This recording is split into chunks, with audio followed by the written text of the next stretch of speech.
네, 오늘 마지막 시간은 좀 특별한 손님을 모셨습니다.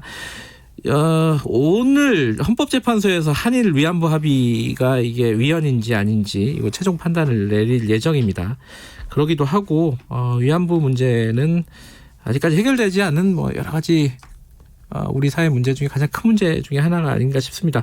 미국에서요. 미국 코네티컷에 6번째 평화의 소녀상이 건립됐다고 합니다. 근데 이 소녀상을 건립되는데 이 학생들의 단체가 굉장히 힘을 많이 썼다고 하네요. 그 단체의 대표를 저희들이 스튜디오에 모셨습니다. 미국 예일대 안에 있는 학생 단체라고 합니다. 유승민 회장 나와 계십니다. 안녕하세요. 네, 안녕하세요. 네. 단체 이름이 뭐예요? 지금 단체 이름은 Stand with Comfort Woman이라 그래서 위안부 할머니들과 함께하자라는 의미 가지고 있습니다. 네. 유학생이 맞으시군요. 예, 발음이 좋으시네요. 감사합니다. 지금 방학이라서 한국에 들어와 계신가요? 방학이라서 잠깐 한국에 나왔고요. 네. 이거 궁금해서 전공이 혹시 뭔지 여쭤봐도 될까요? 전공은 지금 정치학 전공 중이에요. 그러세요? 네. 이 스탠드 위드 컴포트 위민 제 발음은 한국 사람입니다. 네. 이 만드신 거예요? 예, 제가 이제 그 올해 예일대에서 이제 정식 학생 단체로 인정을 받아서 시작했습니다. 그러면 한국 학생들만 회원으로 있는 건가요? 아니요, 이제 한인 단체는 아니고요. 이게 사실은 저희가 그 위안부 문제 해결에 있어서 위안부 피해자들이 한국 분들만 아니신 걸 알고 시작한 것이기 때문에 지금 member 중에는 일본 친구도 있고 필리핀 친구도 있고 중국 친구도 있고 이렇게 다양하게 다국적 그룹이군요. 예. 네. 제가 아까 유승민 씨라고 했는데 죄송합니다. 유민승 씨입니다. 유승민 씨가 워낙 유명해서. 뭐 많이들 헷갈려 하시는데. 유승민도 여러 유승민이 있는데 어쨌든 유민승 씨입니다. 죄송합니다. 그래서 근데 만들게 된 계기가 있을 것 같아요. 네, 계기는 사실은 이제 그 스탠드라는 단체가 2016년에 예일대 이제 이옥선 할머니가 증언을 하러 오셨었어요. 근데 이제 위안부 피해자 할머니께서 피해자 할머님께서 이제 오셨었는데 이제 그때 이제 예일대 로스쿨에서 강연을 하셨는데 그때 아마 한 500-600명 정도 학생이랑 교수분들이 참석을 했어요. 이제 굉장히 많았네요. 네, 뭐 이제 강연 자체가 사실 그렇게 큰 강의가 아니라서 사실 그거 보면 사실 많은 분들이 오신 건데 그걸 보고 이제 저랑 몇몇 학생들이 위안부 이슈 자체가 한인 학생들만 공감하고 걱정할 수 있는 이슈가 아니고 이제 예일대 자체에서 이제 국제적인 지역에서 다 모이는 학교이기 때문에 이런 국제사회도 충분히 공감할 수 있는 이슈구나라는 걸 느껴서 이제 그걸 더 교육하고 인식을 높이고자 이제 시작했습니다. 그러면 소녀상을 만든 거는 이 단체에서 만든 거예요? 어떻게 되는 거예요? 소녀상을 만드는 거는 저희가 아니고요.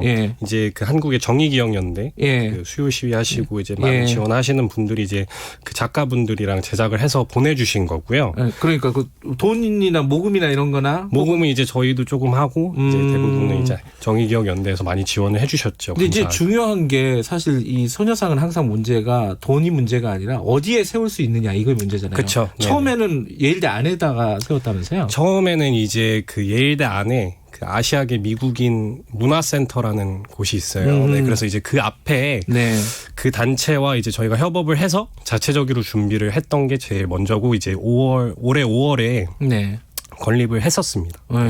근데 지금은 옮겼다고요? 지금은 이제 그 커네티컷 한인회관이라는 곳에 예일대에서 사실 한 10분 정도만 가면 있는 곳인데 거기에 이제 세워져 있습니다. 왜 옮긴 거예요, 그거는? 좀 복잡하긴 한데 저희가 이제 그 동아시아 그 미국인 문화센터랑 협업을 하다가 이제 결국은 모든 예일대 그 소유의 땅이잖아요. 그리고 그 땅에서 저희가 공개적으로 전시를 해야 되는 작품이고 그 예일대 그런 공개적인 작품을 세우려면 그 기준이 굉장히 까다로워요. 그리고 물론 역사도 깊은 학교이기 때문에 더더욱이나 그래서 그런 기준에 맞지 않다 저희가 이제 임시 전시를 했던 거고 장기적인 전시를 하기 위해서는 그 기준에 맞지 않다고 해서 어쩔 수 없이 옮길 수밖에 없었죠.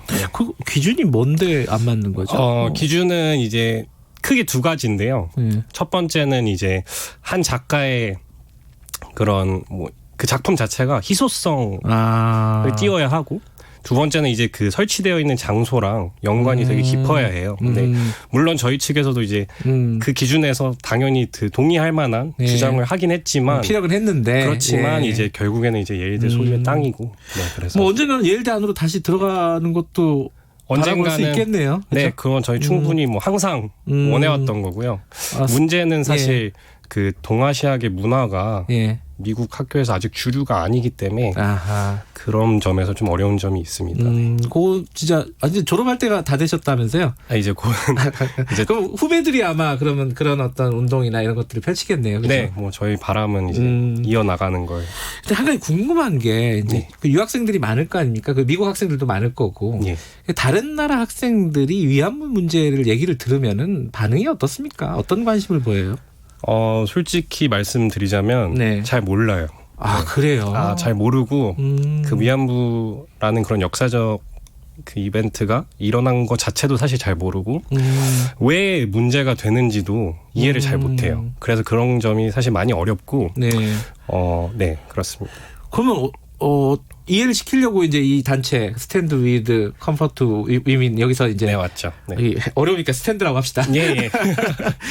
노력을 할 겁니까? 아닙니까? 어떤 활동들을 하세요? 학교나 이런 지역 사회에서? 저희 목표는 사실 이 교육이 가장 큰 목표고요. 그래서 사실 그 소녀상 건립 이외에 저희가 가장 노력을 많이 했던 부분이 이제 올해 10월에 예일대에서 이제 국제 위안부 및 전시 성폭력 심포지엄이 있었어요. 저희가 주최해서.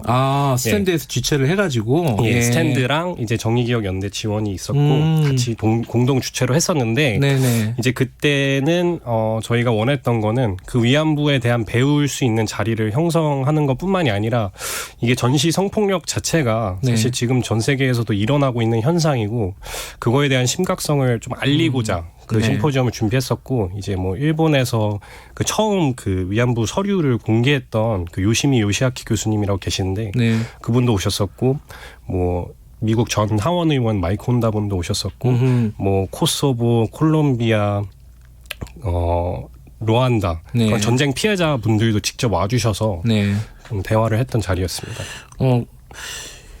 이거는 여쭤보면은 어떨까 싶기도 한데 이게 일본 유학생들도 많을 거 아니에요. 예일대 안에. 그렇죠. 그럼 이 단체 활동에 대해서 어떻게 생각하는지 좀 궁금하네요. 그 부분은. 그게 이제 문제가 뭐냐면 일본 학생들이 저희가 왜 이걸 열심히 하냐면 일본 학생들도 위안부 문제를 잘 몰라요. 몰라요? 그게 이제 뭐 당연히 교육에 있어서 어떤 문제가 있었기 때문에 모르는 거겠지만 그런 걸 보면서 저희가 좀 더 이런 걸 일단 알리는 게 가장 학생으로서 큰 목표라고 생각이 들고요.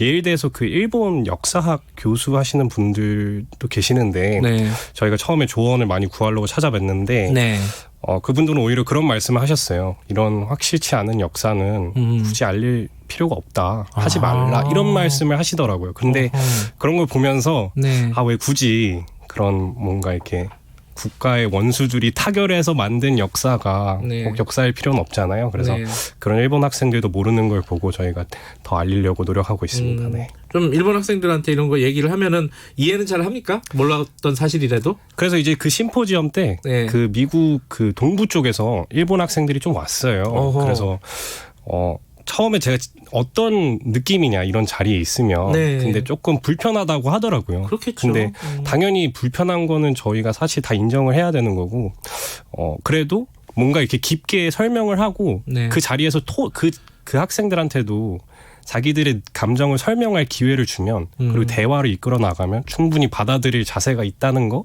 그런 건 느꼈었던 것 같아요. 물론 이제 이런 활동을 하시긴 하지만은 뭐 위안부 문제 전문가는 아니시잖아요. 그럼에도 불구하고 이런 활동을 하시면서 고민을 많이 하셨을 텐데 지금 위안부 문제가 안 풀리고 있습니다. 지금 한일 관계에서 어떤 식으로 풀려야 되는 것이 좋을까 뭐 이런 생각을 많이 해보셨을 것 같아요. 좀 말씀 좀 해주시죠. 물론 말씀하신 것처럼 제가 전문가도 아니고 학생이지만 어떻게 보면은 사실 제가 계속 느껴왔던 건 학생 그 운동을 하면서 느껴왔던 건 아시는 분들은 이 위안부 문제 자체를 한일 간의 문제라고 생각하시는 분들이 너무 많아요. 근데 사실은 그런 게 아니고 제가 전에도 말씀드렸지만 그 피해자 국가들은 사실 뭐 아시아 전역에 퍼져 있었고 네. 그런 면에 있어서 그 이 두 국가가 서로 그렇게 정치적으로 타협을 한다기보다는 그런 피해자국들도 인정을 하고 좀 국제적인 사회와 연대를 해서 네. 대화를 이어나가는 방법이 훨씬 더 맞다고 생각합니다. 네. 제가 너무 어려운 질문을 드려가지고 죄송합니다. 아닙니다. 하지만 우문이 현답이었습니다. 그 부모님이 한국에 계신가요? 예, 예. 유학 보내놨더니 이거 엉뚱하지만 한다 이렇게 말씀 안 하십니까 혹시? 사실 뭐 이게 아버지가 출근하실 때마다 듣는. 그러세요? 네네. 아버님 훌륭하신 분이시군요. 아버님 지금 뭐 듣고 계실 텐데 예. 그런 말씀 전혀 안 하시고요. 그래요? 네. 앞으로 어떤 뭐랄까 이제 좀 있으면 졸업이잖아요. 예. 어떤 일을 하고 싶으신지 좀 여쭤봐도 될까요? 제가요? 예. 저는 뭐 아직 계획은 상세하게는 잘 모르겠고요. 네. 뭐 궁극적으로 이제 한국에 돌아와서 일을 하고 싶은 게 큰 목표고요. 네. 좀 정치적인 활동, 사회적인 활동 이런 것들을 하고 싶은 쪽인가요? 정치적인 활동보다는 이제 뭐 사회적인 활동. 네. 뭐 그럼 앞으로 뵐 날도 있겠네요. 좀 시간이 지나면은 그죠? 제가 뭐 잘 열심히 해서. 예. 네. 이 바닥이 좁습니다. 자, 미국에서 유학 도중에도 이렇게 위안부 해결을 위해서 위안부 문제 해결을 위해서 열심히 활동을 하는. 뭐랄까 이렇게 얘기하면 좀 기분 나쁘실까? 기특한 청년이었습니다. 아닙니다. 감사합니다. 고맙습니다 오늘. 네, 감사합니다. 예, 유민승 학생이었습니다. 김경래 최강시사 오늘은 여기까지고요. 저는 뉴스타파 기자 김경래였습니다. 다음 주 월요일 아침 7시 25분 돌아옵니다.